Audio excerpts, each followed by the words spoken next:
We had our hardest day yet, enduring some pretty tough conditions, but was rewarded with a spectacular campsite on an isolated lake far removed from any easy access. Now we continue our way out towards more familiar waters. What are we going to do now? Got our forecast about 400 meters that way. Okay. Unless we look at your GPS and that says... we are not looking at that. We know that there's something wrong with that. So we're going to go right into this bush. There is no creek or anything. We're just pretty much going to be stuck in a valley. So now the black fly's out. We're going to get covered up, bug doped up, and away we go.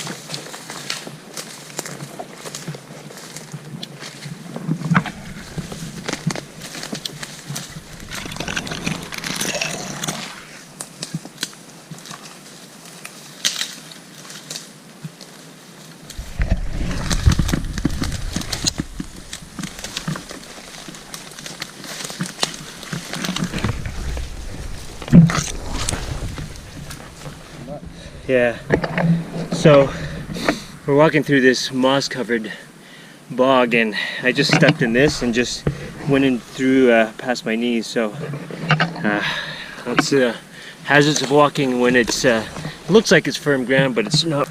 Some of the guys already mentioned there were some holes, so gotta be careful.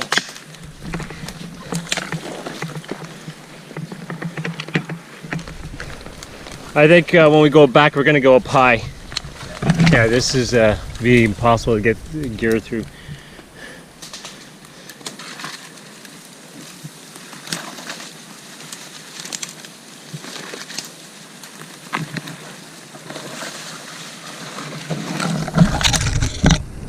We're definitely not going to take this route with the canoes because it would be just literally impossible because we're just like branches and as you get through. So we're going to probably go up higher ground where it's a little more open. And get through that way.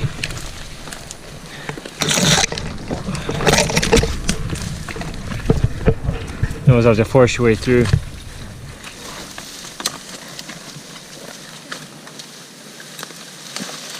We got it.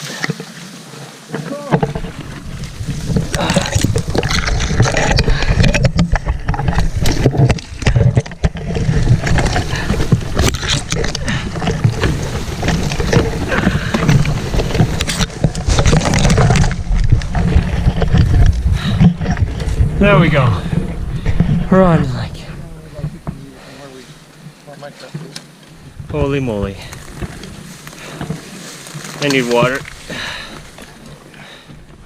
We got a situation here. Sean's I gotta go bad. The chili is finally dead. So give him toilet paper and he's running. And he's gone. It sounds like a moose going through the through the bush there. So the thing is, getting here was difficult because it was such dense trees. There was a lot of younger like evergreens, and so it just really dense. So we were trying to go to the side to see if we can find something that was less dense and a more mature forest that was open, but we're not having any luck. So we're pretty much just going forward and trying to keep a straight line as possible so that we can get the canoes through. See, this is kind of what we're dealing with, and it's this part is not so bad, but further on it was really dense, so it's not going to be that easy. So that was a lot better. So we pretty much stuck to, I guess, the left side going in, and it was a lot clearer and better. And we didn't have to cut through a freaking forest, but you can see there's an opening right over there. Is it there? Yeah, right there. and we'll just follow the guys in the lead, and we'll get the canoes through and paddle over to our packs. So it sure turned out a lot better than we hoped.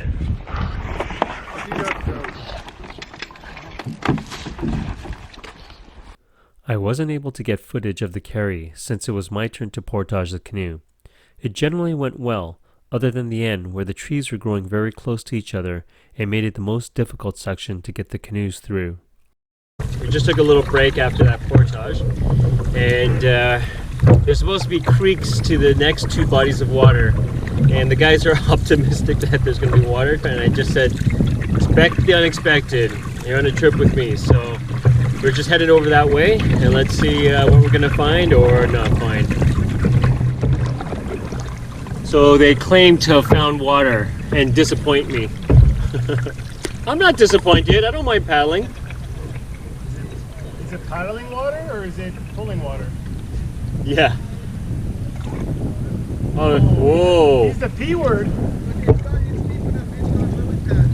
Whoa. Paddling water. Okay. Okay.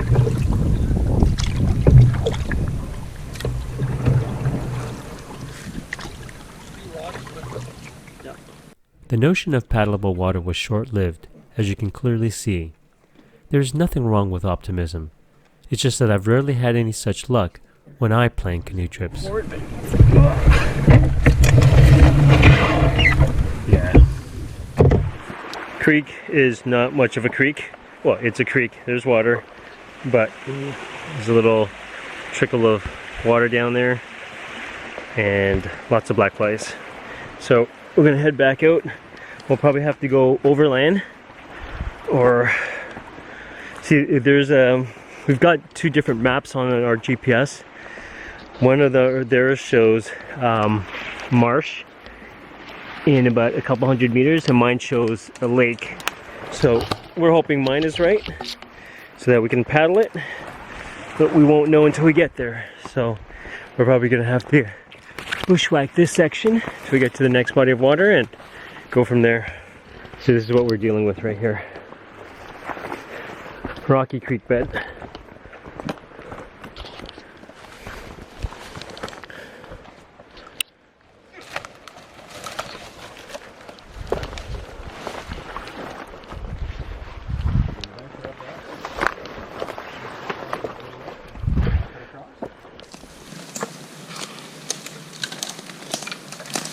Beaver dam is good. That means it's holding water back. We just had Bill whoop it up. He was just crying with excitement because I guess there's water. That's good news. He got what he wanted. And for us too, of course. Yeah!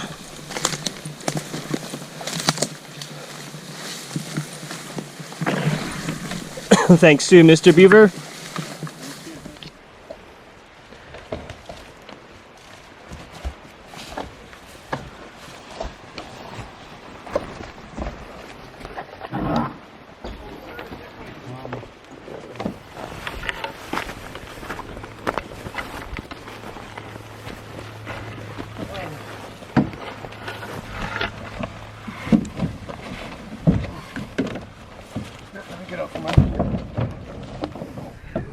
So we're right now just getting through a narrow part of this bog.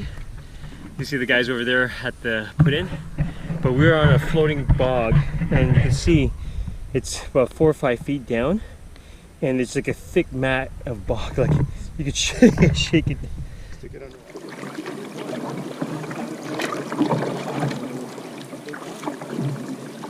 Yeah. Well, it's proven that bugs have so much more protein if you eat them.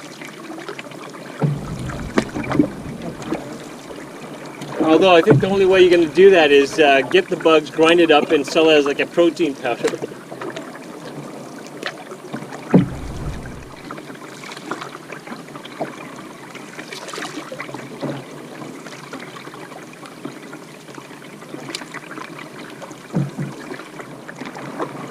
Is there more water over on that side?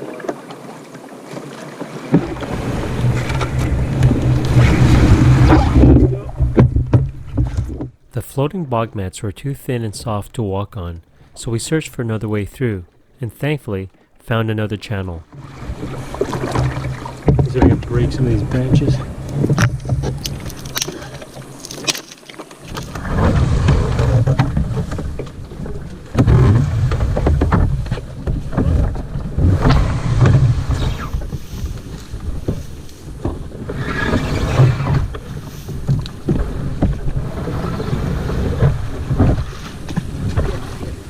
You know what? There are rocks here. No luck, so another short but necessary portage was needed to get us into the next lake. We took a bit of time at this point to get some much needed water and rehydrate before continuing on. So as we've been passing through these unnamed lakes, we've been giving them names. What do we decide to call this one? Ecstatic butter tart. Ecstatic butter tart. Because we're now heading into Happy Cheese Bun, so we've got to have names that kind of fit the theme. What was the name? Do we have ones for the one before? The other one was more of a swamp kind of. Doesn't deserve a name, even though it allowed us to paddle through. Yeah. I think it deserves a good name. Cheesy poof. Right Cheese through puff. Yeah. Cheese puff? Cheese puff lake? Cheese puff. Well, we're gonna have to record this down and submit it to some registry, lake registry. So we're officially on Happy Cheese Bun Lake. We finally got out to an area that we now know that there's going to be portages and easy way out. So we made it. This is familiar because I made a fire just beyond this rock here and sat here when I was here that night with Anita. So two leftovers and we're on Happy Cheese Bun. Woohoo! Smile. The biggest smile on your face. The biggest smile on your face right now. That's good. Yeah, Good. victory. Yeah. We're in a victory lap. Yeah. So how do you guys feeling now that we're on Happy Cheese Bun Lake? Good. Good. Are you disappointed that we're not going to make it to charcoal tonight? There's no comment. It's been a hard slog. It's a nice day. It's beautiful right now, so I'm looking forward to swim. We'll take advantage of Yeah, I'd like to go for a good swim too. Amazing out. Okay, so we're going to head over now to Marian Lake. So Marion Lake is kind of Killarney-esque. It's got that nice aqua water. It's got like kind of quartzite type shoreline. So we're going to head over there. It's just a lift over to Fiona Lake, and then a small portage into Marion Lake. So we're going to have a good evening and celebrate our accomplishments, and maybe we'll come back and visit charcoal. After an easy liftover out of Happy Little Cheese Bun, it was soon followed by a short portage into Marion Lake, where we would camp for the night.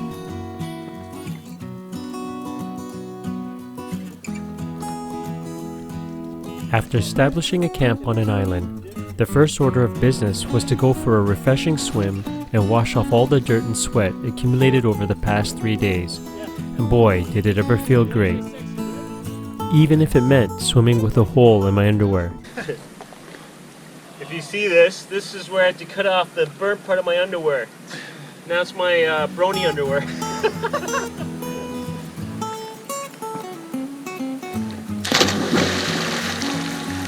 Woo!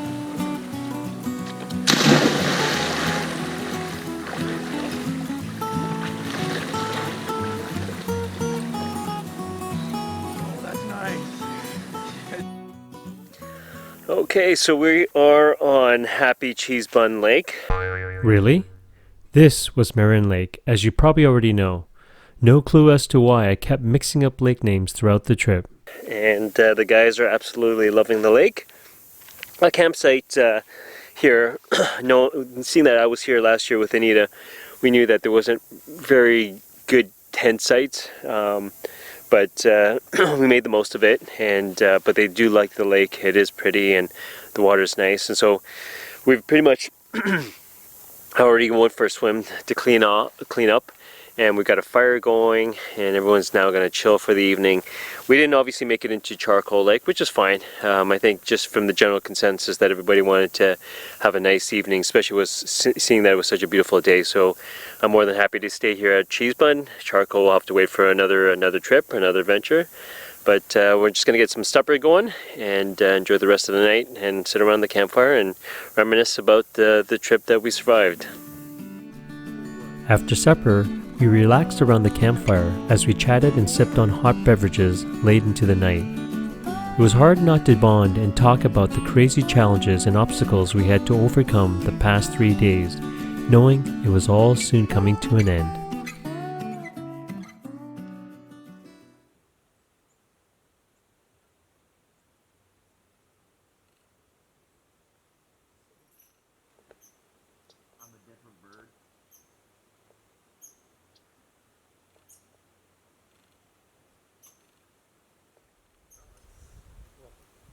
Yeah, it might be. I'm not going that drastic yet. Slow down, young fella. Come on, sonny, these things cost money.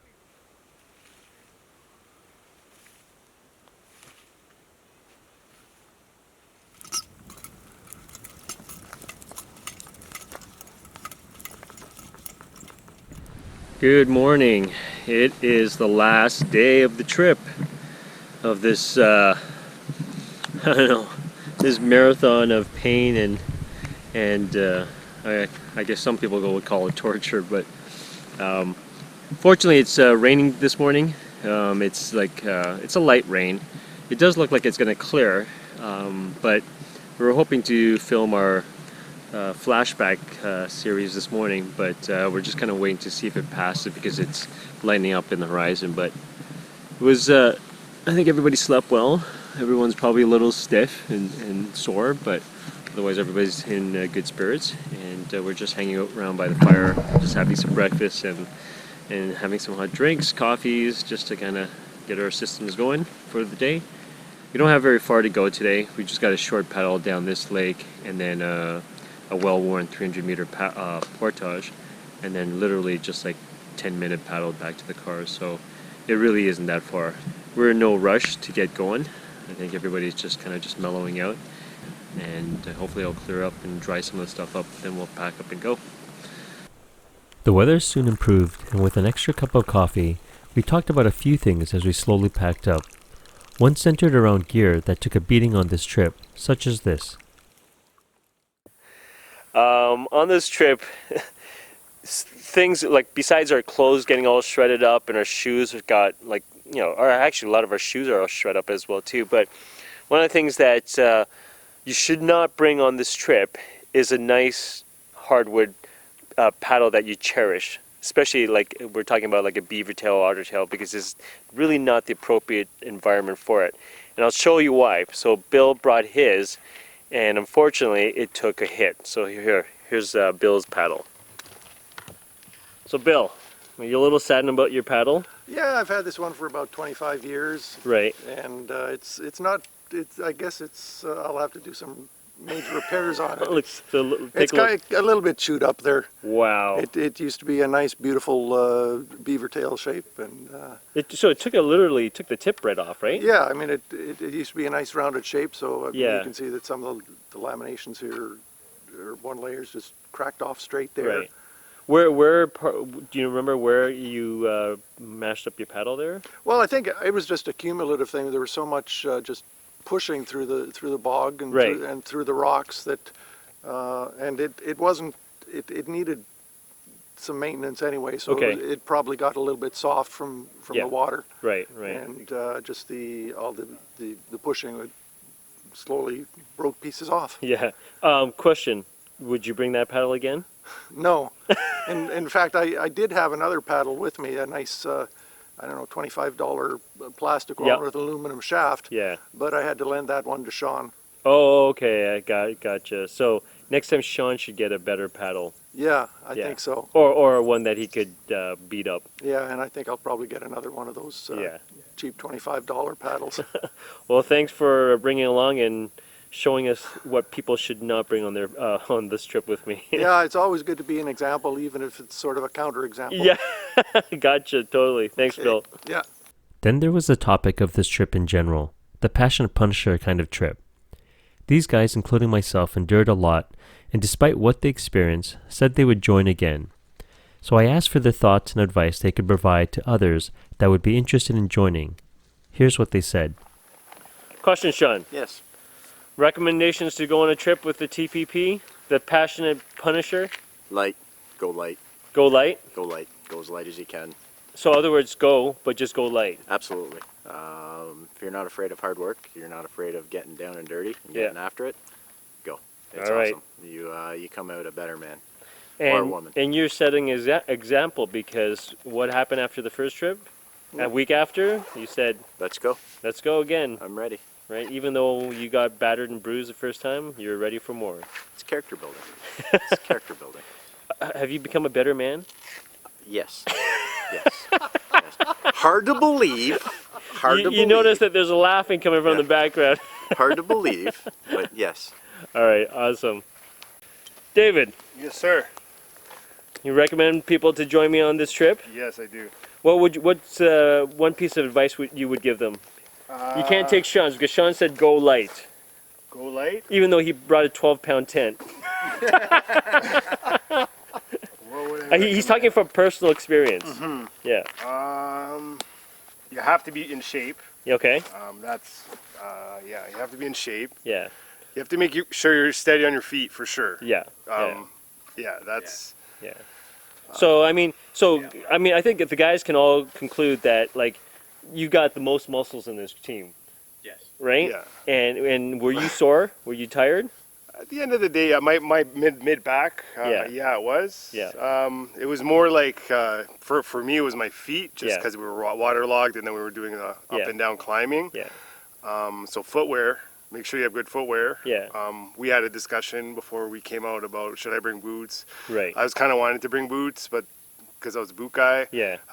David actually got me into trying out a new set of footwear in the summer, and so I got the water shoes. I'm using a neoprene sock. Nice. And it's working out. So yeah, make sure you have trusty footwear. Good.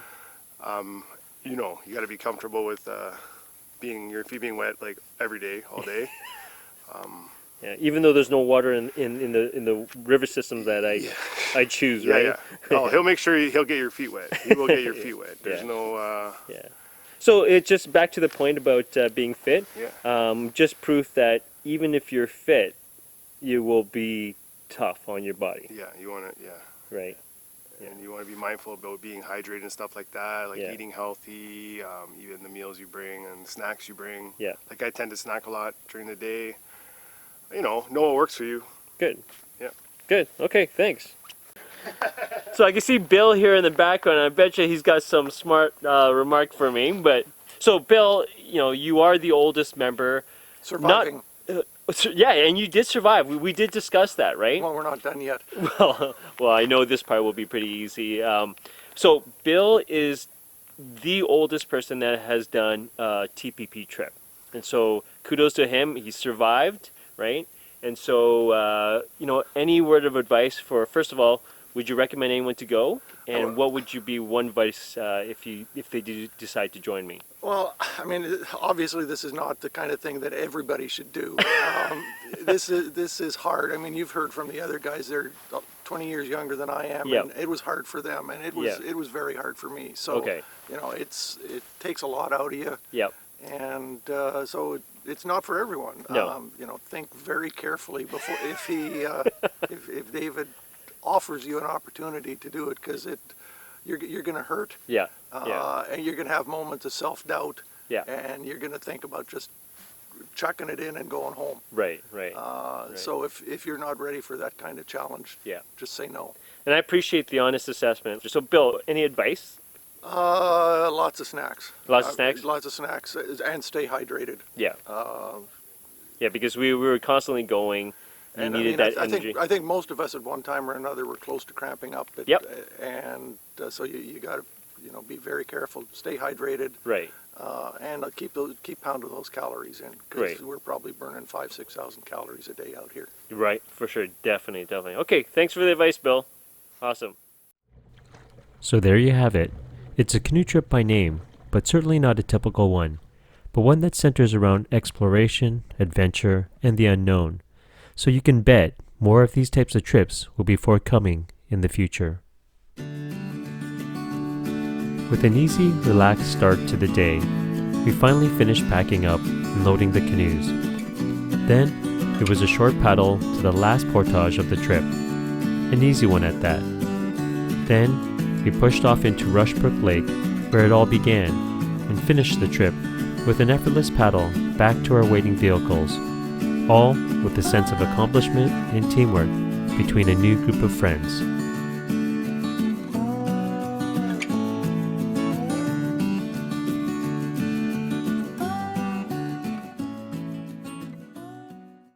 Next time on our hike, can you leave the canoes at home? Smart ass.